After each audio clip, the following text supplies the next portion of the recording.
Hey everybody, welcome to Dragon Ball Show Me the Work, the podcast where me, Fighterxaos, and my other co-host, Wheelchair21, will talk about Dragon Ball theories and just our fandom in Dragon Ball, but mostly theories, because we want to go a little deeper than the other Dragon Ball shows out there. Yeah, no, you are exactly correct. Like our first episode, we do want to address theories, we do want to address obvious misconceptions or mistranslations or debunk issues that have been caused due to that. As we stated in our last episode, like we'll one day do a episode that's about, say, the issue where people didn't know how many wishes there are on the Dragon Balls after Dende came to Earth, because that was a sticky slope until just recently, and some people are still not entirely aware of that. But overall, for this episode, we are going to be talking about something that's more relevant and current with, I guess, the fandom and series at hand, since it is going to be mostly super dedicated, correct, Jerry? Yep, mostly super, because that's, like I said, that's current. That's a good place to start. Right now, we've got, I don't know, I kind of brain farted there. I wish I didn't, but I did. And don't worry about it. It actually adds to some of the crazy stuff that goes on, like your old people. Are you living under a rock? Well, good on you. You know how to use the internet discussion from last week. Or I won't say last week, but last month. But, yeah, that's still one interesting thing, because for anyone wondering, before we get right into our main discussion, I just want to do a little soft tangent. When Jerry did that, following the recording as I was editing it, I go, hey Jerry, I really love that little tangent you did on how old people using the internet and that it's good on them. You're not really sassing them, but you're saying, hey, good on you. And you were like, Wheels, you said that, right? And I'm like, no, that was you in the audio. You sure? Then I edit, the episode goes live, and you're like, damn, that was me. Yep. So Jerry didn't even knew he threw shade. He thought I was making stuff up. Just I was see like, if he believe me or not. Yeah. Like you. It was you. It was you. Oh, but yeah, like we're going to be talking about tonight, we're going to be doing Dragon Ball Super, and as Jerry was saying before he brain farted, we're actually going to do a lot of the things that have been discussed right now, which are anime versus manga, what is canon, what is not canon, since that is a interesting discussion going on that has been grinding several Dragon Ball tubers' gears. We're also going to be discussing the current arc at hand, which is getting a lot of people saying Toyotaro is shit again. And they're not technically wrong, nor are they technically right. We'll explain that in just a few, I guess. We also have at the end an email to read, because one of our buddies that knew us before sent us an email before we created the official Dragon Ball email, which we will share at the end. Yes, our little fan poll email thingamajigger, when people submit ideas or theories or questions they want regarding our opinions or just us figuring stuff out for them. Yada yada yada, rada rada rada. Sweetie swootie, we're coming for Toyotaro's booty. I wanted to tell a story that would get us way off track, but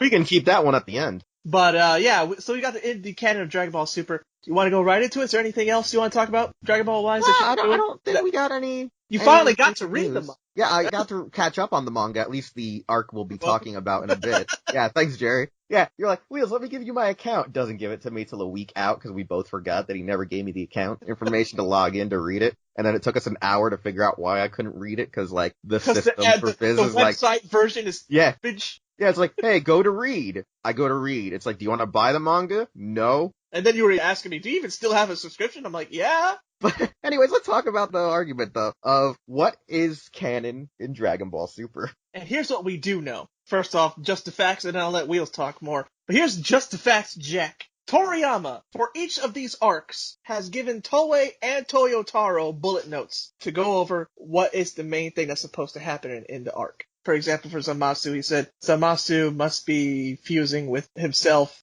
Zamasu must be beaten by Goku or Vegeta. And in this case, they decided to fuse with Vegeta. That actually wasn't in the notes, but they both decided to go that way. Stuff like that. And for this again, Toriyama gives his notes to Toyotaro. And Toyotaro interprets it one way, and Toei interprets it another way. And here's where the confusing part of, well, which one's the right, quote-unquote, canon? Wheels? Yeah, for this discussion, when we were doing our research and information, ironically enough, since, as Jerry stated, he gives both his guidebook. He goes, literally, here's how I want the arcs to be structured. You gotta go from A, B, C, D, E, F, G, all the way to Z to have your start and your ending. However, he says that, he goes, the liberties of the story can vary. So this is one of the things where I do feel like originally it was supposed to be like how Dragon Ball GT was originally all Toei produced. I think the base idea was we're gonna have actually Toei produce the actual full-fledged story, like the flushed-out ideas. Because that's how it seemed like. It was more like Toriyama was going more into screenwriting or bullet noting and having other writers help him, like an actual production of a real, like, original series. He has said many times that yeah. It doesn't work. He can't do everything anymore. He's too tired. Yeah, so I legitimately thought that the Super series was that Toriyama and a bunch of writers are making what Super is, and that means even filler can be canon, at least with how the original run of the Super anime was going. Because Toyo Taro didn't start penning, I think, the manga until we already started, like, leading into, like, the Universe 6 arc. So, yes, since he already did manga adaptations of the two movies, so he was like, why draw it again? Yeah, so because he was behind, I legitimately saw it as he was just kind of either cleaning up issues that people either had with the actual anime run, or he was just taking some civil liberties given to him by Toriyama to make it at least interesting enough for people to want to go out and buy the books, per se. Because, like, I will state that some of the stuff he did do in the Universe 6 arc was obviously some really cool stuff, because he actually had stuff like Piccolo got to fight more, Vegeta got to fight more, and it didn't just seem like it was back and forth between Goku and Vegeta, if you recall. That was one of the things I did like about his changes. You know, he did do some changes, at least during the Universe 6 arc, that made it stand out to have its unique reasoning as to why you should be watching and reading both. And then when he got the Tournament of Power, he was so behind that they told him he had to finish the Tournament of Power manga run because Broly was coming out. So I think that's where a lot of fans started having this huge argument, because either they were liking what Toyo Taro was doing with his Tournament of Power more than what was going on in the Tournament of Power of the anime, and there was also the fact that he did skip over, like, the small fillery-esque episodes that Toei and Toriyama just kind of felt like they were throwing darts at a chalkboard or darts at a wall to just come up with some similar stories or just ideas to let the show take its shape. And while that was a good idea, I think that's why we have that argument right now, because I feel like this is one of those ones where both are canon in some regards, because that's basically the official one, by the way. Because what is the argument on what's usually canon? Canon is usually the manga has to come first as the publication. Usually, yeah. And then the anime. But this time, the anime came first and the manga second. Yeah, and this happened before once, actually, in the 80s. Because if I recall, something similar? Yeah, Kuramato actually was like the executive producer while he was actually penning the early volumes of the original Saint Seiya, and that's why sometimes the manga and even the anime have like this really weird wonky storytelling, with how like we had the weird Silver Saints that had like all of these weird magical Sentai-esque colors, rather than just being Silver Saints. Coming soon, Saint Seiya, show me the work. Yeah, I mean, that would be an amazing show to do, too, other than this one. Because I love Saint Seiya just as much as I love Dragon Ball Z these days. See, you've got a brown heart, Wheels. You love a lot of stuff us Latinos love. I know, right? It's really weird. Because like I told you once before, during the Tokusatsu one, is a lot of people that I talk to in regards to what I like, they all assume that I'm Filipino, and then they see I'm white, and they're like, wait a second, what? But yeah, no, that's what I wanted to bring up. Like, what's your take on the whole Super manga versus anime? Because you also had a different take on it. Yeah, my personal take is headcanon. I take what I like and I leave what I don't. But like, if you want a structured answer, I guess if you want to go by what's first and go by the anime, what I would take as canon, like really, for real, is what's the same in both, if anything. If you really want an answer. Because Toei and Viz aren't going to give you an answer. Toriyama's not going to give you an answer. If you want an answer that at least makes a modicum of sense, go by what happens in both. That is, Jiren's defeated, Zamasu does fuse, Vegito happens, what happened in Universe 6, Hit and Goku fight, but it's different. Super Saiyan God is its own transformation under Blue, like both. The anime eventually got to that, because the manga's been doing that, but the anime only just started. If you never read the manga, it seemed to be random that Goku's like, hey, he could go red then blue after all. I thought he ditched red. And as for me, like, so basically you gotta make your own headcanon. Yeah, because I will state this, we could even do an entire episode on Super Saiyan God and Super Saiyan God Super Saiyan, because the explanation for it is still rather wonky, even though it has been clarified, because it seems like a double entendre almost. Because it's like, oh, Super Saiyan God, Super Saiyan Blue is literally going Super Saiyan, but channeling the God ki into a normal Saiyan. But then like, oh no, it's supposed to be the next level above it. And it's very contradictory, even though there is a definitive This is why I wish they'd call the red-haired version just Saiyan God. Especially since his hair was still base form style. Yeah, that's why you could literally make an entire discussion just on the Super Saiyan God ability. This is why I hate the word canon. This is why I say use the word continuity. It's a longer word, but it's not as confusing. I would say continuity Anime wise. continuity, manga continuity. Because we know that the I made a whole canon video of the word canon, remember? I made a whole video because I was triggered. I don't remember it, but I think I do slightly, because I remember when you did the drop, I remember you going in depth about that. Because the thing about Dragon Ball canon, usually the canon is like the overarching metaverse. It's like the multiverse, because as you know, there's the Bandai canon where GT is just an alternate timeline. Even though by the main Toriyama timeline, it doesn't exist. Like Toriyama canon per se is GT, I did design some of the stuff for GT, but that's about it. That's the Toei Bandai market. That's the video gaming merchandising aspect. But then... And then there's Super, Heroes. That's a whole other beast. And because then there's Heroes, you have Xenoverse, stuff and like... on top of that, yeah. It's all, I'd say that's the Bandai Namco mentality. So I feel like at this point, it's almost like Star Wars, where when you had the original expanded EU, there were also contradictions among writers and publications, but it was more you pick and choose what you wanted to feel it was canon per se as well. And I think that's the problem with Dragon Ball Z, is even though it's still younger than, say, Star Wars, it's become that mass multi-medium, because you have game canon, you have Toei canon, you have Toriyama canon, and then you have He Who Traces canon.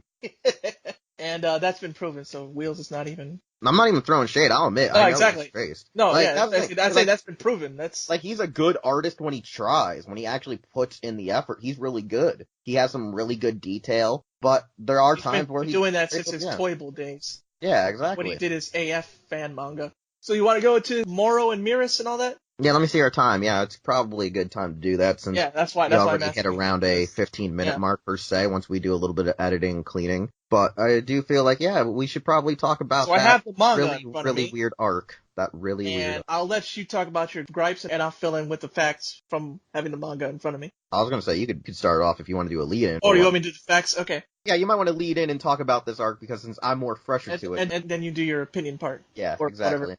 So anyways, this arc started with chapter 42, right at the end, after Jiren gets defeated, in a different way than the anime, which that's one of those things we were talking about earlier, where it's like, hey, pick what you want with headcanon, because this stuff's friggin' different. And it feels very rushed too, the super rushed. Version. Because like, when you watch it, it's like, Goku and Vegeta got Jiren, and then Jiren's like, throws Vegeta out, then Goku's about to throw Jiren out, and Jiren's about to throw Goku out. Frieza comes in and cannonballs in, and all three of them go flying out, and then there's just 17 going, hey guys, what's going on? Yeah, that's what happened in the manga, yeah. It's literally a shorter version. Anyway, so on page 34 of chapter 42 is when it starts. Goku and Vegeta are training. Miris comes in.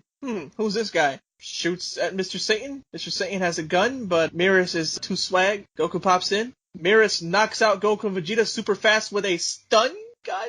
That, I know you definitely want to take note of that, Wheels. Oh yeah, no, I'm gonna take note of that with the stun gun when we get through it, but... Stun gun, then they want Majin Buu. Why do they want Majin Buu? Well, in the next couple, I don't think it's the very next chapter, but it might be. They mentioned that Buu has the Dai Kaioshin, the Grand Supreme Kai, the fat guy. It's like, he still has him inside. So he was the one who defeated Moro all these years ago by stealing him away with a godly technique. Dai Kaioshin, who couldn't fight Kid Buu, and Kid Buu is nowhere near Beerus. But they find out Moro, this guy who eats planets a la Galactus, is coming around. The Galactic Patrol write their Galactic Patrol symbols on Goku and Vegeta. Goku and Vegeta are like, oh crap. You find some criminals. It's like this whole sect of criminals that follow Moro. They eventually follow Moro. They look like cool cowboy bandits. Miris shows how cool he is. Then they fight Moro on New Planet Namek. New Planet Namek gets wrecked. Goku and Vegeta fight him several times and lose, despite, and I forget which chapter it is. I'm actually looking for it right now, but Vegeta straight up says, in a contest of just fighting me or Goku could take him out easy peasy, we're the better fighters. But Moro sucks their energy dry.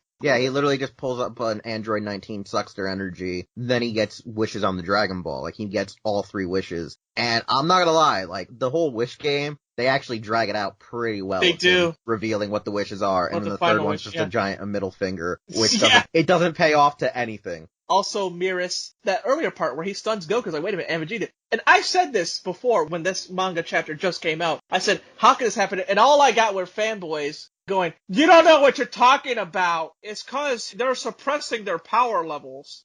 No, turns out that Miris just happens to be that good after all. And he either has or at least knows about Ultra Instinct. And because of his color scheme, may actually be an angel. From which universe, I don't know. And there's theories about that, but I don't know if we want to go into that yet. We'll get into that when we address the whole arc, because this storyline, like you say, it starts right off now it's crazy. ending with Vegeta wanting to learn from Planet Yardrat something. I don't know what. And Goku wanting to learn Ultra Instinct from Mirrors. Yeah, no, that's the thing. Is like the storyline right now, it feels rather fillery. Like just by explaining what's going on. I felt that way reading this. People think it's going to be animated. I don't know if it's going to be animated. It doesn't seem like it's important to the grand scheme of things. Unless Goku learns Ultra Instinct, and even then, I'm not sure. Yeah, because this is the thing that sounds really weird, is that Moro's concept sounds cool, but there's so many consistencies or convenient inconsistencies just to make the story sound cool. That doesn't make it better than it is, because my issue that I have with this is that we rush right into it. They're like, oh, a few weeks have passed, and it's only like a page turn. And they're like, boom, we're gonna find out that Boo's being kidnapped by the Galactic Police. Goku and Vegeta get tased by their super ace cop, like their super cop. And Vegeta already realizes that there's something already wrong with this guy. He's like, yo, there's more to this guy than it seems. But the Galactic Patrol says, oh, he's been here for like a couple of decades or more, because that's like he's supposed to be a super ace. That's what bugs the crap out of me. If he's been there for that long, which I don't know how long they actually state. They don't give it a definitive time, but they state that, like, he's been here and Jocko envies the fuck out of him. They have this entire thing saying that he's been here at least since the start of Dragon Ball. Meaning, as our number one agent. If he's that elite, why, one, did he not ever fight the Frieza Force? And he's like, oh, it's because the Galactic Police are told exactly, because they were supposedly supposed to be so weak.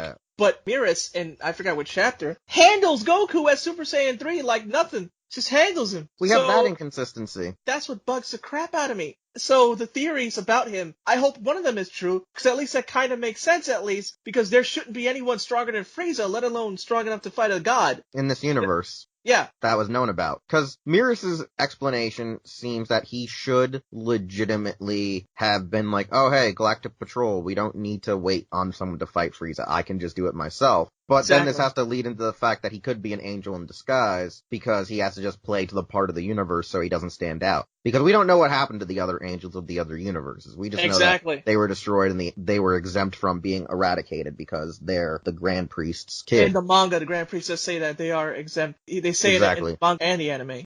Because we were introduced to Mirrors first, it's really weird. That's one of the first consistent inconsistencies, because, like, just getting the drop on them and tasing them, you could have just said, oh, he's actually a skilled fighter that was just born in the last couple of years that didn't know about Frieza. Right. But because they state that he's been there before Jocko, or around the time of Jocko, which Jocko's supposed to have been guarding Earth way before, and Jocko's actually older than Goku and Vegeta, shows that like inconsistency. On top of that, we have the character of Moro, the concept of Moro, sounds great. He's a planet eater. He's big and he's bad, and he will I actually do like the concept, because you can't keep making people who are stronger than Beerus, especially existing, like, stronger fighter. So at least having a magic guy, but then it's like... But my argument about the execution is like... Yeah, the execution is terrible, because this is where it's gonna get funny. And this is my theory, having read it, is that when we see the Kaioshin and the other Kai that Majin Buu absorbed to become the big steroid version, when he was Kid Buu and then he beat Kaioshin, is that he fights Moro, and he states that he gave up half of his godhood to seal away Moro. So does that mean at the time when Kid Buu strikes, that... It says it right here, I found the exact page. I'll use up my god power to steal his magic. So what I'm guessing is when he did that, that's the real reason why when Kid Buu absorbed the big husky guy over on the other side of him, why he got the drop on him was because he was already exhausted. Yes, they mentioned that Fat Buu has his like personality, but Kid Buu has his power. Which is also, they don't mention Oob, but hopefully if they do it right, explain why Oob could be a contender even among godly people now. Yeah, because he doesn't have Destroyer Ki, but he'll have Kaio Ki. But the thing that is really interesting, though, is that even then, from what we know, is Supreme Kais are supposed to be strong, with the exception of Shin being an F-boy, because, oh my god, he's still stronger than Frieza, technically, but... I know, but he's such a coward. Why the mortal level is low, because he didn't step in when he should have, because he's like, oh, I could have took out Frieza, then why didn't you? Shin is a coward. They regulated that Shin, by the time of Buu, he's actually just a little coward. He's a baby back bitch. But the thing that I'm annoyed about is that supposedly Kaioshins are below Beerus. Goku and Vegeta are above Kaioshins now. They're In terms of above the power, Kais. yes. Yeah. Yeah. So, in this sense, both of them should be able to actually curb stomp Moro, even without the ability to seal away his magic or whatever. Because they, like you state, they can take him in a fight, but they're like, oh, he drains our ki. Now, is the only reason why he's draining it so much quicker is because they are still technically mortals, because they haven't been given the promotion of God of Destroyer? Like, if Beerus just came in and said, yo, Vegeta, or Oh, Goku, like with top? yeah, like, do the top thing and go, I grant you godhood. Would that mean they would be exempt from Moro's magic? Because this is the thing that's so confusing. I feel like if Moro was so bad 10 million years ago, why didn't Beerus, or the God of Destruction before Beerus, because we don't know exactly how long Beerus Is definitely still around. Yeah. Because Elder Kaioshin knew him. Yeah, that's why I'm saying, why didn't he step in at that time? That's one of those things of, I get Beerus is like lazy, but this guy was questioning the fate of the universe, which makes me go on the fact that on our next episode, which we're going to be talking about the concept of the gods of destruction, Beerus represents what the term god of destruction means. It means it's supposed to be a destroyer. When a planet's going to die, or when something should be destroyed, he steps in and destroys it. But the concept of what Toriyama says, it's the old Asian proverb of life comes from destruction. But that doesn't even make sense even in the context of what Beerus does. Yeah, Beerus just seems destroyed because he got mad a lot of times. So the issue I have here is Moro is too strong. He comes from an era when Beerus could have wiped him out when he was a threat to the galaxy. The Kaioshins were able to defeat him, but yet they're weaker than Goku, Vegeta, and Kid Buu. This proves why the Moro level's so low. And yeah, and what was funny, here's contradiction right here, unless Moro is exaggerating, which he very well could be. But he says to Vegeta in God mode, still way higher than a Kaioshin or Buu, he says, at the height of my power, you would have been an insect before me. I don't know if this is a translation error, but this is from official sources, so it can't be a translation error. I think, I legitimately think Toyotaro is snorting a shit ton of blow, because the consistency of the story doesn't entirely make sense, and I've seen people defend this arc. I want to like this arc, I really do. There's things I like, the concept I like. Yeah, but there's so many probabilities that are intersecting on top of each other that are causing it to not feel like it could essentially exist. Because they're like, hey, this is Moro, he's stronger than supposedly the Supreme Kais, but even in the modern era, Goku and Vegeta are stronger than the Kais. They're equal to gods of destruction. So that doesn't make any sense either, because if Moro's that big and bad, logically it would require Beerus to step in. Logically, if he was a good destroyer like he's supposed to be. But even then, I still feel like Whis would have stepped in if he had to himself, because there's times where Beerus is so lazy that Whis is like, fine, I'll go do it myself. This is part of retconning, of adding these gods after all this stuff happened that they should have stepped in for. Like, this is the thing where I would have liked if Moro would have ended up being the whole Battle of Gods, which led to the road to Beerus. Because Moro seems to be like that thing you need before Beerus, not after. So the way that the execution is that it's like a roller coaster effect. And this is something that was addressed by, I think, Totally Not Mark about how normal literature of when you're telling like these episodic journeys of characters where it's supposed to be like, almost say episodic, like legendary journeys of Hercules. Sometimes you're supposed to have it that you have these great huge destroyer beings and you fight them and blow them up, and then like maybe the next season or next half of a season you have nothing but typical, it's just like rogue bandits or rogue mercenaries and nothing like as big as the guy you had before. But in anime, it doesn't follow that Western standard of go big, then maybe have like some nice lighthearted, fillery kind of sort of close, super evil. Always the standard of anime is raise the stakes further and further. And this doesn't really feel like raising the stakes because it just doesn't fit what's been going on since Super launched. It kind of reminds me of Resurrection F, where, like, remember a lot of people, that was a big complaint, there was no stakes. Yeah, I mean, but at the same time, the stake was Frieza's back and he somehow found a form that equals Goku and Vegeta's godhood. Even though Beerus could easily just Hakai Frieza, but then Frieza gets sent back to hell, trains again, and he can eat a Hakai, depending on who it is. Which is another can of worms we could talk about. Yeah, so, like, I think probably maybe the issue with Super is that, like you say, with the issue of Resurrection of F, maybe even with the issue of Tournament of Power, is while they're raising the stakes, they're not explaining the lore to rectify or radically make it feel like you're having a real solidified threat. because it shouldn't it has exist. to have internal logic at least. Yeah. It doesn't have to make sense in our world, but at least it has to make sense in that universe. And even in that universe, it's like, wait a minute. Because when I see it as, like, when you think the resurrection of F, the issue I see it as is Frieza's back, and the issue is he just wants revenge. It's called, Resurrection F, like, Revenge of Frieza, yada, yada, yada, whatever you want to go with. And the idea was he was coming back, and he somehow attained a power that equaled Goku and Vegeta at that level at that given time. Somehow, yeah. Yeah, which doesn't make any sense. Then we go to the Tournament of Power arc, where it's like, oh, we're fighting the mortal that Beerus and Whis keep saying, watch out, he's coming. But then they somehow pull whoop-de-loop because Jiren was too confident in himself. I thought you were going to say they yeeted him. Yeah, well, because I think the problem was Jiren was too confident in himself, and he didn't unleash his full strength because he's like, oh, if I unleash my full strength, I'll kill them and I'll get me erased and yada, yada, yada. But I think he held back until it was too late. I really think that's the real reason why their universe lost. Is there anything else you want to close on? I mean, the only closing statements, because, like, I'm noticing, too, that we're almost way into the shooting time where we want to be at, is that I do think Moro Arc could have been a whole lot cleaner if they would have stated that he was, like, a guy that even Beerus had to stop before, and then the Kaioshins beat him because he was still weaker. Like, I would have stated if they were like, oh yeah, Beerus, like, knocked him out of godhood, but he was still a threat to the universe, but that was when he became a threat to the universe, which equate to the Kaioshins. You get what I'm trying to say? Is that there's the things they could have done that were simple, but they didn't want to take the extra time. Yeah, because, like, I feel like this feels very fillery. It kind of reminds me of, like, it really Brian does. Drummond Slime Monster, but better. Because at least it's a cooler design than a slime monster. For me, that's my thing. Like, I like the concept of the execution breaks a lot of logic. The only thing that'll make me happy is Beerus better be an angel at this point. And Moro, I don't think you can make me happy on Moro, like, which sucks. I really wanted to like him. And I like the concept of, hey, a magic guy, they can't just fight him. That's cool, but you didn't think through too well. And if you do like the arc, email us at dragonballsmtw@gmail.com. That's SM as in Mario, TW@gmail.com. And we have one email. I'll read this quick and then we can get out of here and plug, unless you have something else to say. I got nothing because I just want to keep on ranting about this goddamn arc. Yeah. It's driving me insane. And then also we miss all of SmackDown. Alright, so our email is from our good friend Double RPG. And funny enough, we're talking about Frieza. This is his question. Since Frieza never really trained himself to be stronger, and I'll do the TLDR because we both know him personally. He has an explanation. He likes to over-explain. He knows this. It's not a secret.